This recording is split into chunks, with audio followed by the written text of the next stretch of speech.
प्राचीन समय में जब सृष्टि का संतुलन डगमगाने लगा, अधर्म बढ़ने लगा और देवता भी संकट में पड़ गए, तब सभी देवताओं ने एक स्वर में महादेव शिव का स्मरण किया।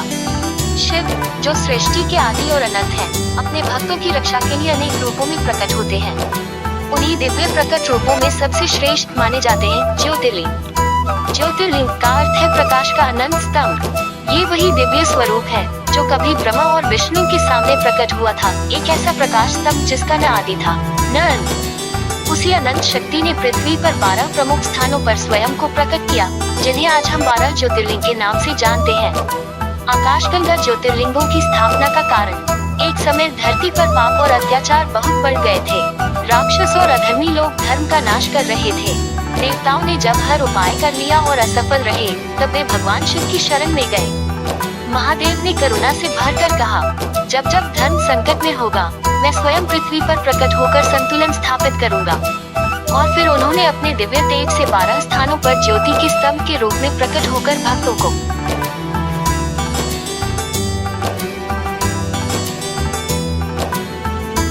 12 ज्योतिर्लिंगों की दिव्य कथाएं। 1. सोमनाथ टेम्पल। चंद्रदेव की मुक्ति। चंद्रदेव को उनके ससुर दक्ष प्रजापति ने श्राप दिया था, जिससे उनका तेज क्षीण होने लगा। तब चंद्रदेव ने इस स्थान पर कठोर तपस्या की। उनकी भक्ति से प्रसन्न होकर शिव प्रकट हुए और उन्हें श्राप से मुक्त किया। इसी कारण ये स्थान सोमनाथ कहलाया। 2. लहर मल्लिकार्जुन टेम्पल। माता पिता का प्रेम। जब कार्तिकेय नाराज होकर दूर चले गए, तब शिव और पार्वती उन्हें मनाने इस स्थान पर आए।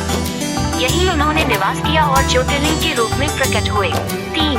महाकालेश्वर टेम्पल। काल के स्वामी। उज्जैन में एक राक्षस दूषण ने अत्याचार मचा रखा था। भक्तों की पुकार सुनकर शिव स्वयं प्रकट हुए और उसे मार डाला। फिर वे महाकाल रूप में यही स्थापित हो गए, जो समय और मृत्यु के भी स्वामी हैं। ओमकारेश्वर टेम्पल। ओंकार का रहस्य। ये स्थान नर्मदा नदी के बीच ओम आकार का द्वीप है। यहाँ शिव ने देवताओं को अपनी शक्ति का अनुभव कराया और ओंकार स्वरूप में प्रकट हुए। 5. केदारनाथ टेम्पल। पांडवों की तपस्या। महाभारत युद्ध के बाद पांडव अपने पापों से मुक्ति चाहते थे। उन्होंने शिव की कठोर तपस्या की। अंततः शिव प्रसन्न हुए और केदारनाथ में प्रकट होकर उन्हें मोक्ष का मार्ग दिखाया। 6. जड़ी बूटी। भीमाशंकर टेम्पल। राक्षस का अंत। भीम नामक राक्षस ने धरती पर अत्याचार फैलाया। शिव ने उसे मारकर इस स्थान को पवित्र किया और यही ज्योतिर्लिंग रूप में स्थापित हो गए। काशी विश्वनाथ टेम्पल। मोक्ष की नगरी। काशी को मोक्ष का द्वार कहा जाता है। यहाँ स्वयं शिव विश्वनाथ रूप में निवास करते हैं। मान्यता है कि यहाँ मरने वाले को सीधे मुक्ति मिलती है। 8. लहर त्र्यंबकेश्वर टेम्पल। गंगा का अवतरण। गौतम ऋषि की तपस्या से प्रसन्न होकर शिव ने गंगा को यहाँ अवतरित किया, जिससे गोदावरी नदी का जन्म हुआ। 9. सांप वाद्यनाथ टेम्पल। रावण की भक्ति। रावणा ने शिव को प्रसन्न करने के लिए कठोर तपस्या की और अपना सिर तक अर्पित कर दिया। शिव ने प्रसन्न होकर उसे वरदान दिया और यहाँ वैद्यनाथ रूप में स्थापित हुए। नागेश्वर ज्योतिर्लिंग। सर्पों के देव। एक भक्त को दारुक नामक राक्षस ने बंदी बना लिया था। उसने शिव का स्मरण किया और शिव प्रकट होकर उसे मुक्त किया। यहाँ वे नागेश्वर रूप में पूजे जाते हैं। 11. सूर्यास्त। रामनाथ स्वामी टेम्पल। राम की पूजा। लंका पर विजय पाने से पहले रामा ने यहाँ शिवलिंग स्थापित कर पूजा की। शिव ने उन्हें विजय का आशीर्वाद दिया। 12.